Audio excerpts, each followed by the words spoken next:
silence, stillness. So it's been encompassing. Shouldn't gotten used to it by now.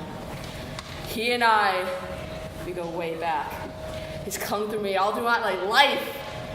The stillness has followed me everywhere, from my former home to the city, and now to my base. At this point, I've come to accept that there's no escaping him. But that doesn't mean I'll let him best me. No, not while I have something to fight for. With that in mind, I look towards the horizon to see the sun is setting, and it's almost time for them to come out. Despite all the fortifications, meticulous planning, and endless lives of studying, things just never seem to be enough to hold back the tides once they've rolled in.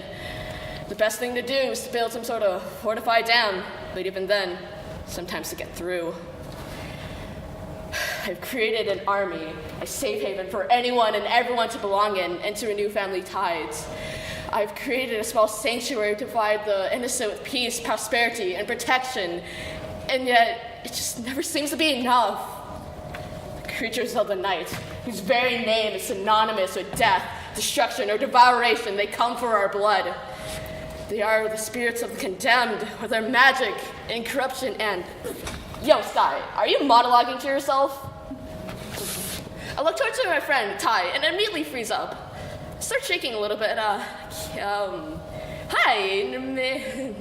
Ty, No, I'm not modeling to yourself.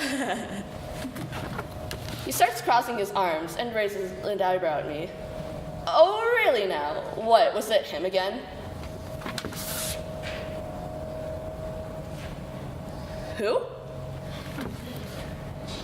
Your imaginary friend.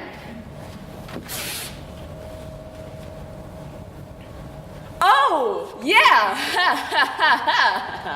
Yeah, it's just my imaginary friend. Totally. You know it is sometimes. Ty continues to stare at me, causing me to slowly avert my gaze back towards the horizon. Your hands are fidgety and twitching, and you're shaking. Are you? I can't waste any more time. It's going to be dark soon, and we both know what will happen next. I have to go and sort out the patrols. Wait, no, Sky, let me help you. You know I can. No, it's fine, Ty. I can handle this myself. I appreciate your help, but I don't need it. With that, I walk past them to the waiting group of soldiers near the main gates. Ty calls out my name, but I pretend not to hear. Once I reach them, I clear my throat to get their attention. Almost immediately, I could feel my hands starting to get sweaty, but I did not dare to let them know of my own paranoia. I have to be the foundation. I have to bear the weight of everyone's lives, everyone's safety, everyone's dreams. There can be no fickleness, no second guessing. At least, not in public. Take a step back, and after a long and needlessly tedious breath, I begin with the announcements.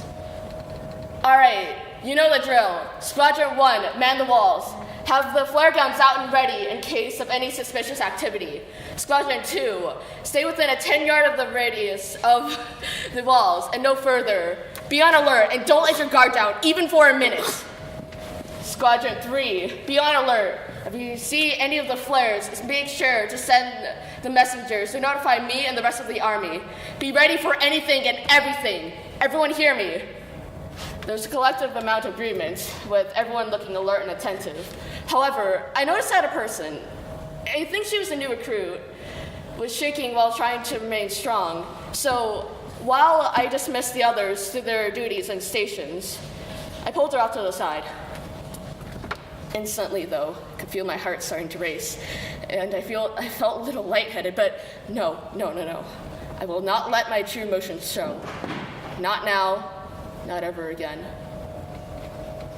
Hey, my voice is soft, gentle even, but I dared not let her see too much empathy.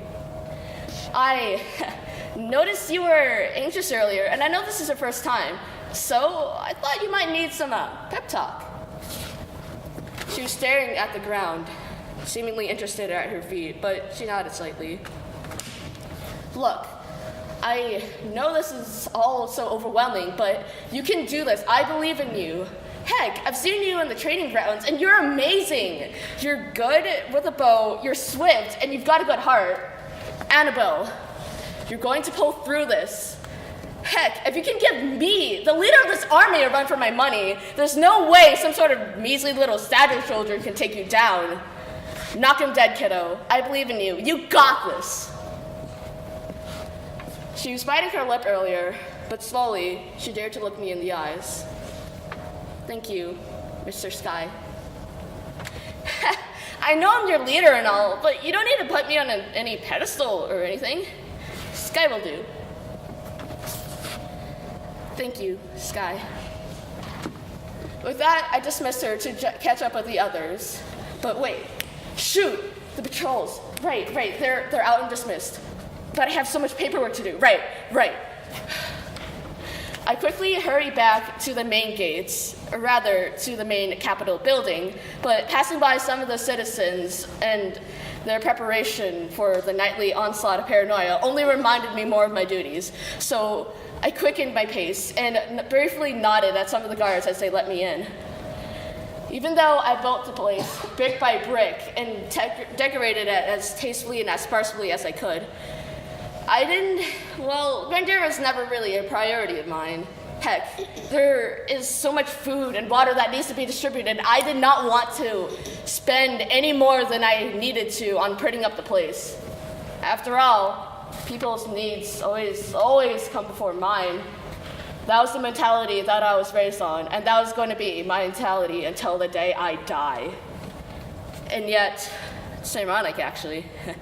The civilization that it built heavily relies on its commerce and military strength to, maintain a relative amount of order. And yet, I never wanted all this responsibility. I never wanted to be a leader. I never wanted this sword.